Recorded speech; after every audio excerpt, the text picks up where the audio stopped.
Hello everybody, welcome to LT Gaming. My name is Tom, and today we have a very special review of one of the remakes of my favourite city builder of all time, Pharaoh, A New Era. So one of the classic gems from the golden age of Sierra Entertainment, Pharaoh immersed you into the lands of ancient Egypt as you wound your way through thousands of years of history. For me, the original was a classic, for a myriad of reasons.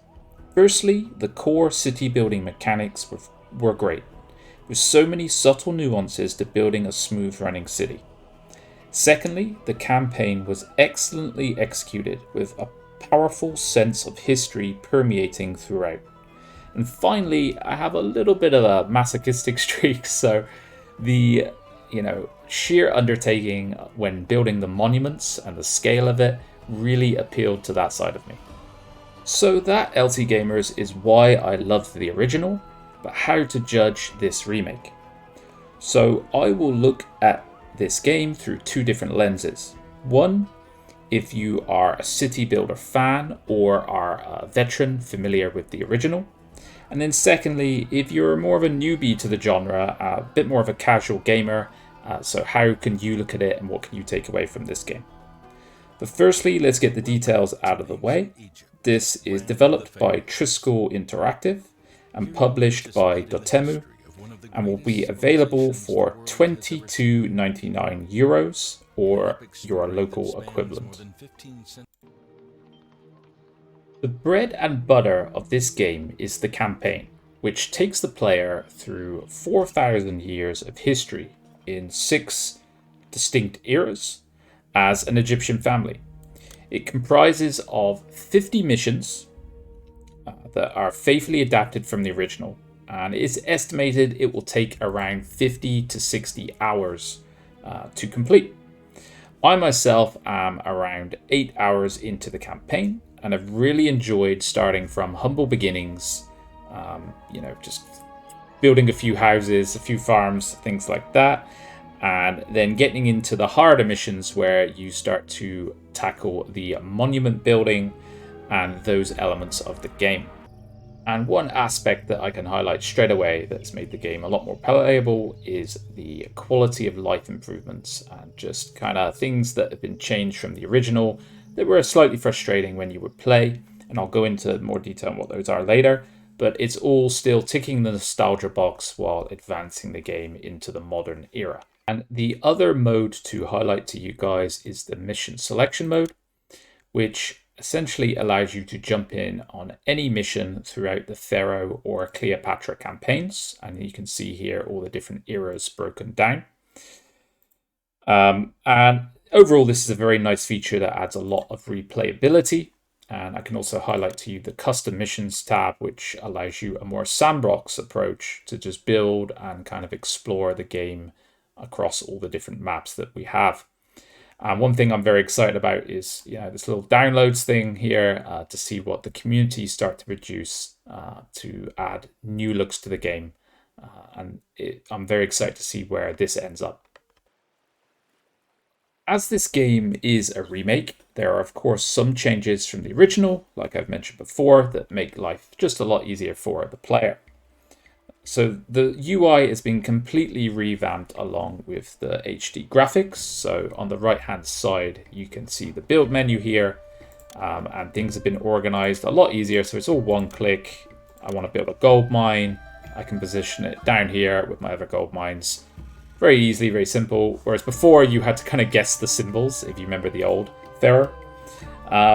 The other thing I would say is the interface is very silky smooth and the game runs very well in this mode. And then on the left hand side, you have all the kind of ways to look at your city and interact with your city. So you've got notifications and you have a log of notifications, which is very helpful as this was not in the original. The overlays are a lot easier to implement, so I can look at my religion overlay. I can look at Ra. I can then switch to risks and check out the collapse risk across my city. It's all very smooth, very easy. And then you have options to go back to the world map. and your overseers, which are obviously very important to managing your city always. So a number of gameplay options have been added to the game and can be toggled on or off. So these range from things like the recruitment system, which I know some people had a bit of an issue with in the original, where your recruiters would have to walk around your city to find workers. You can now add this as just being a global labor pool, so people, if they need jobs, will find jobs. So that is a nice change, particularly when you have things like down here, I have these mines, and mines often are quite far away from the core of your city. And it can be very difficult if I'm building really far away to have workers available. So this is very welcome to be added into the game, I believe, particularly for certain maps. The other is you can now switch between age simulation and a fixed worker ratio. Haven't really dug into that one, but I think the fixed worker ratio would make it far easier.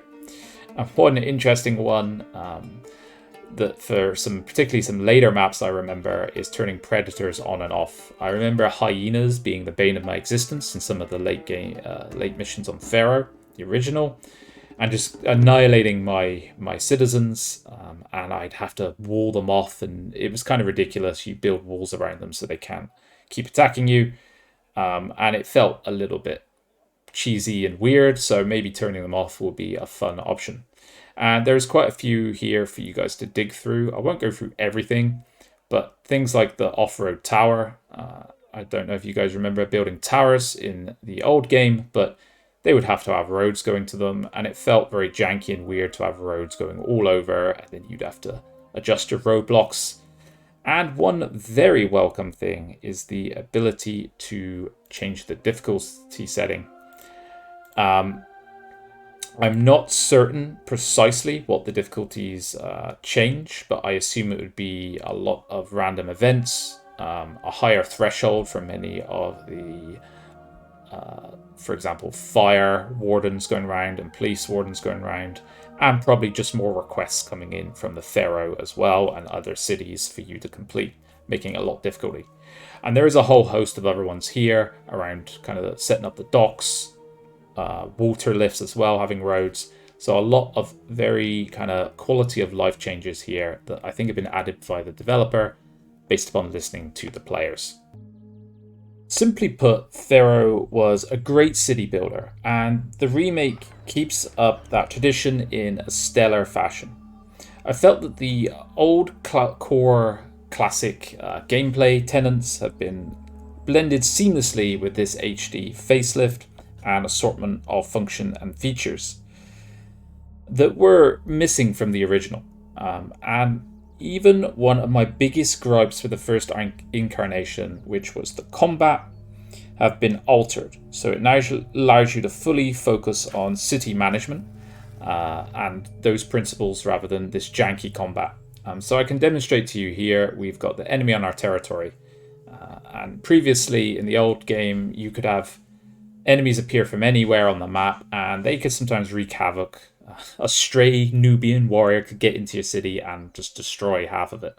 So let's go into the battle, and it is now like automatically resolved. So we have kind of my ships here versus the enemy. Click continue. There's some animation here. Maybe this can be expanded and improved upon as well.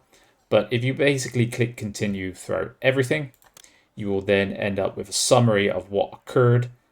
You can see that I lost one warship and one infantryman, but we've defended the city, and I can return to this. And it doesn't take you out of having to move your troops around the map like on the original to fend off attacks from basically almost any location. And for the discerning eye amongst you, you can also see some cool animations have been added in to the forts, which were previously just pretty drab and uninteresting. So we've got our guys training for combat here. Not quite sure what this bloke's doing. And then we got my archer fort up here. We got this guy trying to shoot down a bird, and this guy is being used as a holder for a target. So it's cool, it's fun, it adds you in a bit more into the game with these cool little animations as well. And I think I've lost some troops here, so once they get recruited, this guy, I think 2 people will appear on the roof over here. So it's cool small details like this that just add more to the game and give you more back, I would say. And so there they are up here on the top of here, drinking away their sorrows, it looks like. And I think it's also something to note that the tutorial missions, of which there are 6, have been revamped to offer a much gentler introduction to the game than the original. So the original would just kind of tell you some rough information. However, here it's kind of prompting you to first build houses in the blue sectors, and then, you've no road access, quit the construction mode and switch to road. And here it's kind of giving you an optimal layout that you could attempt, and then kind of giving you some more information. So it holds you by the hand and gives you a much better intro to the game to allow people to start setting up much better and more efficient cities right from the beginning. And I think that way you're going to have a lot more fun as well. To summarize the gameplay and graphics for the 2 camps, we have the new players to the series and the veterans. I would say that the veterans are going to find all the elements that made them love the original, whilst appreciating the new options and features to give them a smooth gaming experience. And this includes kind of like the new overhaul in graphics and the nice clean UI. And then there's also those small details that I mentioned, such as, the animations that have been added to the forts. All those things will kind of build towards a great gaming experience, I believe, and allow the player to immerse themselves deeper into ancient Egypt. And then we come on to the new player to the series. And I think Pharaoh: A New Era offers a glimpse into the 99 classic and why people fell in love with it back then. But I also think they'll find that the game has moved on with the times, and stands on its own right as a great city builder in 2023, rich in style, history, and flavor that is often lacking in many of today's offerings, in my opinion. So any fair review does need to highlight kind of the potential issues that may detract from the playing experience for the game. And thankfully, these are few and far between, but I have noticed a few issues crop up around kind of small bugs that will take away from that final polish. For example, around tomb building, I often find the game is quite buggy with the positioning of your bricklayers. And this is quite minor, but it does detract when your bricklayers appear completely off the tomb at a different location or don't appear at all. Another thing that does crop up again and again is the toolbar often won't appear for the unemployment, and I have to enter over it several times for it to stick. Like you see there, it disappears very rapidly, and I have to go back until I can get it to stick, like there. And I can see how many people I have unemployed in my city. So just small things like that do detract slightly from the game. But I would say that a patch is announced already and will be deployed. I have no date on when it will be deployed, but it's good to see that the developer are aware of these issues and are moving to fix them as soon as possible.